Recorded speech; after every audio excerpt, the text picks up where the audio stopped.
નમસ્કાર, મારું નામ કૃષ્ણા છે અને આજે મારે જે યુટ્યુબ ચેનલ છે એમાં તમારું સ્વાગત છે. અને આજે આપણા મહેમાન છે એ ડૉક્ટર પ્રયત્કર કાનડિયા છે, જે ગુજરાત વિદ્યાપીઠના હેડ અને પ્રોફેસર છે લાઇબ્રેરી સાયન્સના.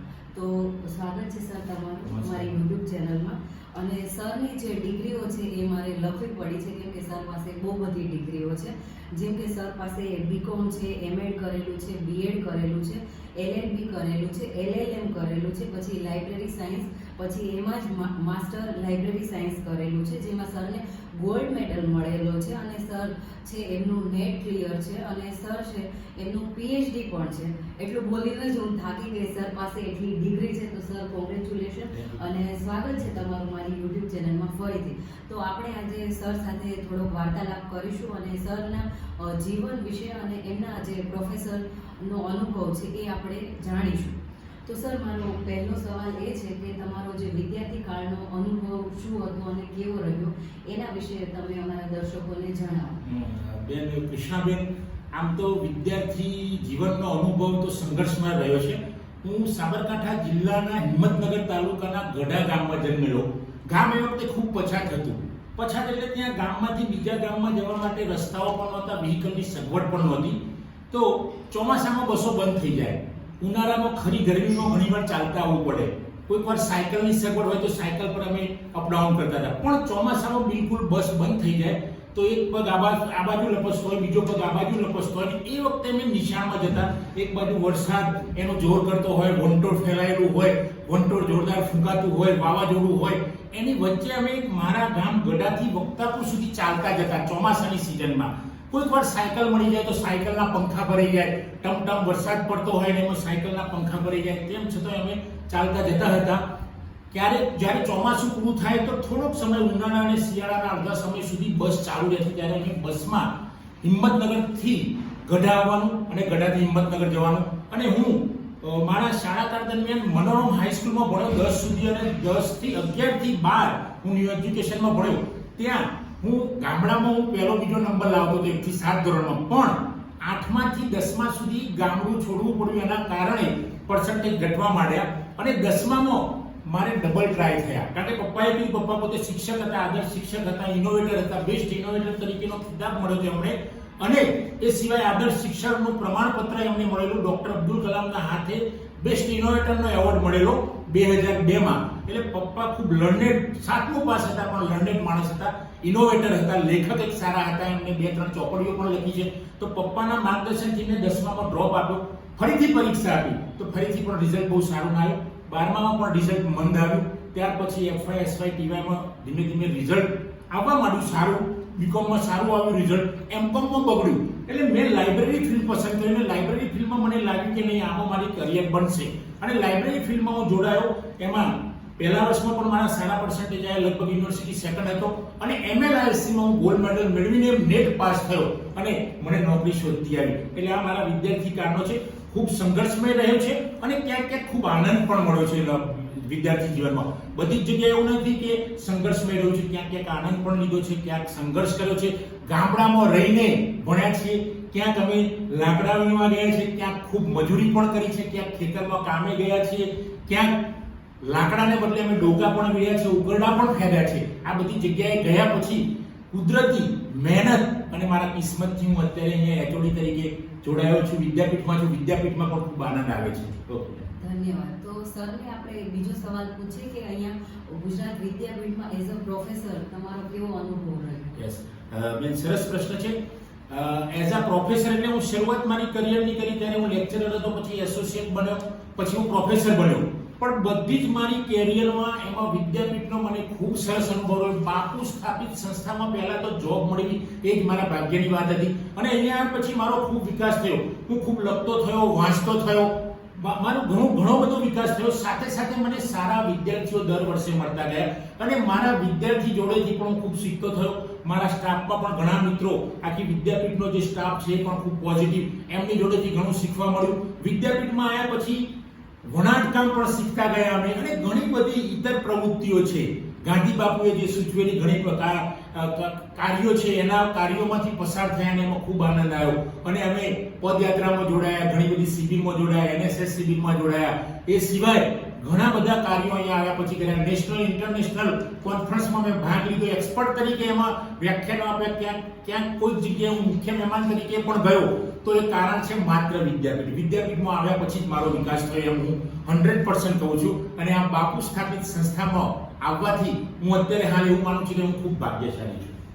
ધન્યવાદ. ગુજરાત વિદ્યાપીઠનો મારો પણ અનુભવ ખૂબ સુંદર રહ્યો છે, કેમ કે મારા કરિયરની મેં શરૂઆત અહીંયા ગુજરાત વિદ્યાપીઠથી કરી અને મારું મેં માસ્ટર ઓફ એજ્યુકેશન મેં ગુજરાત વિદ્યાપીઠમાંથી કર્યું છે. તો સર આપણો અનુભવ સરખો છે. તો સરને હવે નેક્સ્ટ ક્વેશ્ચન હું પૂછીશ કે સરે 45 જેટલી બુક્સ છે એ લખી છે. તો સર હું તમને એમ પૂછીશ કે લેખન વિશે તમારા શું વિચારો છે? સરસ.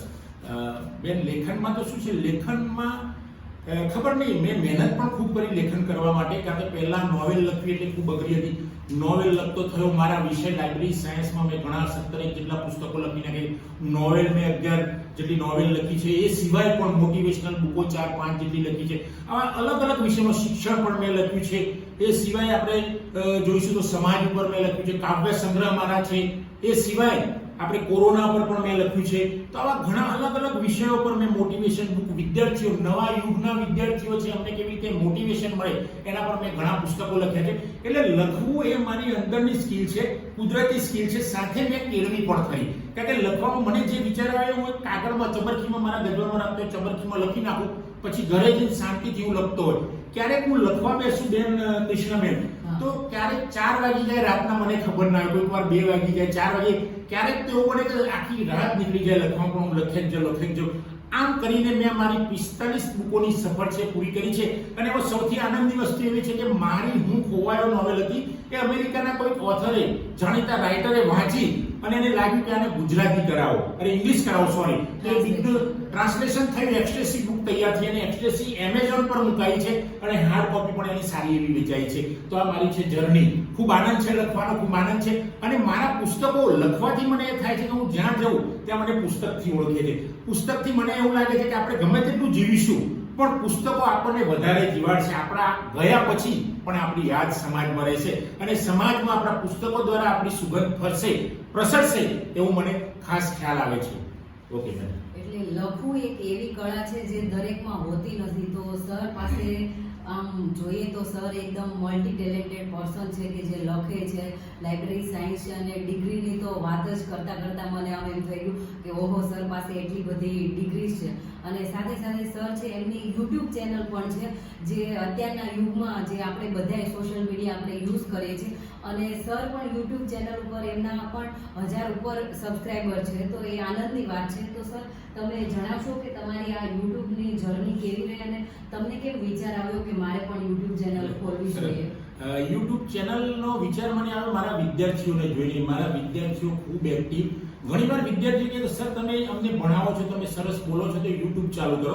તો મેં યુટ્યુબ ચાલુ કરી. આજ સુધીમાં મારા 144 જેટલા વિડીયો અપલોડ થઈ ગયા છે અને 1400 કરતાં પણ વધુ સબસ્ક્રાઇબર છે. એનો મને હું બધો જ યશ આપું છું મારા વિદ્યાર્થીઓને, મારા મિત્રોને, ક્યારેક મારા પરિવારજનો, મારા મિસિસ, મારા દીકરો કહે છે કે પપ્પા આવો વિડીયો બનાવો તમે તો સરસ જશે. અને હું બનાવું છું અને એ વિડીયો બહુ સરસ, એના વ્યૂઝ આવે છે, લોકોમાં એનો પ્રચાર પ્રસાર સારો થાય છે.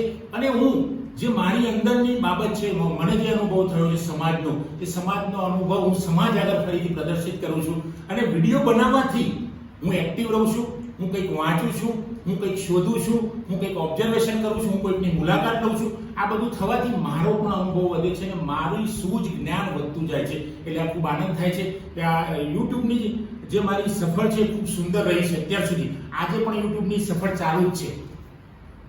સરસ. કે આ યુટ્યુબ જર્ની એક એવી જર્ની છે કે એમાં આપણે જ્યારે શરૂઆત કરીએ તો આપણને એવું લાગે કે આપણો કંઈ ગ્રોથ નથી થતો.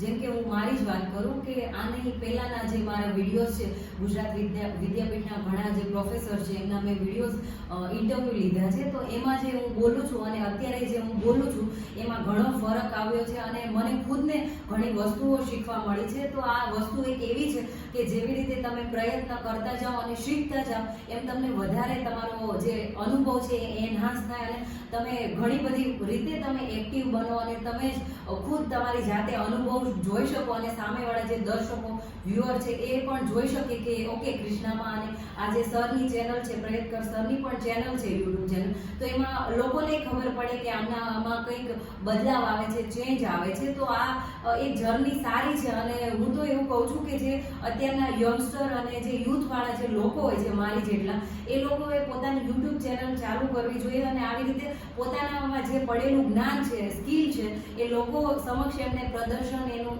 કરવું જોઈએ. એ મારો ઓપિનિયન છે. હવે સરને આપણે લાસ્ટ ક્વેશ્ચન પૂછશું કે સરને ઘણા બધા મેડલ પ્રાપ્ત થયા છે, સન્માન પ્રાપ્ત થયા છે, એમના વિશે થોડીક વાત કરે. બેન, મને આપણા પરમ પૂજ્ય સંત શ્રી મોરારી બાપુ, બહુ મોટા કથાકાર, ઇન્ટરનેશનલ લેવલના કથાકાર, એવા મોરારી બાપુને મળવાનો ખૂબ સરસ પ્રસંગ મને મળ્યો અચાનક જ. ઘણા મિત્રો તો એવું કહેતા હતા કે મોરારી બાપુને મળવું એ લાવો છે, પણ મને કુદરતે ખબર નહીં કે મને લાવો મળ્યો ને. લાવો મળ્યો દીપક બાપુ, એક સંત છે, એમના દ્વારા મળ્યો અને મોરારી બાપુએ મને એક એવોર્ડ આપી દીધો. મને મારું સન્માન કર્યું મોરારી બાપુએ, અને સન્માન તો કર્યું જ, એક લેખક તરીકે, એક સારા અધ્યાપક તરીકે એમણે સન્માન કર્યું અને એ સિવાય એમણે મારી 4 બુકોનું વિમોચન પણ કર્યું. ખૂબ આનંદ મળ્યો. 2.5 મિનિટ સુધી મોરારી બાપુએ મારી જોડે વાત કરી. સૌએ આ વિડીયો જોયો અથવા તો પેપરમાં, ન્યૂઝપેપરમાં પણ મારા ફોટા આવ્યા મોરારી બાપુ સાથે. ત્યારે લોકોના ફોન આવવા માંડ્યા કે મોરારી બાપુને મળવું બહુ મુશ્કેલ કામ છે ને તમે 2.5 મિનિટ સુધી વાત કરી. તો મિત્રો, આ મોરારી બાપુનો એક લાવો અને એમને એવોર્ડ પણ મને આપ્યો. બીજો એવોર્ડ મને આપ્યો છે અચલા ઇન્ટરનેશનલ ફાઉન્ડેશન દ્વારા, જે ડોક્ટર મફતલાલ પટેલ ચલાવે છે. એમણે પણ મને બેસ્ટ ટીચર અને બેસ્ટ ઓથરનો એવોર્ડ આપ્યો છે. એટલે અત્યારે હું મોરારી બાપુ અને ડોક્ટર મફતલાલને પ્રણામ કરું છું કે આમણે મારી કદર કરી, મારા કામની કદર કરી અને મને એવોર્ડ આપ્યો છે. એ સિવાય પણ MLISCમાં મને ગોલ્ડ મેડલ મળ્યો છે. આ સિવાય સમાજના જુદી જુદી ચાલતી સંસ્થાઓ દ્વારા ઘણા બધા એવોર્ડ્સ મને મળ્યા છે, ઘણા બધા પ્રમાણપત્રો મળ્યા છે. નેશનલ ઇન્ટરનેશનલ કક્ષાએ પણ હું કોઈ જગ્યાએ કોન્ફરન્સમાં ગયો હોય એક્સપર્ટ તરીકે અથવા તો પાર્ટિસિપન્ટ તરીકે, ત્યાં પેપર પ્રેઝન્ટ કર્યું હોય, ત્યાં પણ મને ઘણા બધા સન્માન મળ્યા છે. તો આ સન્માન આપનાર સૌને હું વંદન કરું છું કે એમને મને એપ્રિશિએટ કર્યો. અને આજે હું જે કંઈ પણ છું એ બધા લોકોએ મને એપ્રિશિએટ કર્યો, મારા વિદ્યાર્થીઓએ, મારા પરિવારજનોને, શિક્ષકોએ, મારા ગુરુઓએ. એના કારણે અત્યારે હાલ અહીંયા છું.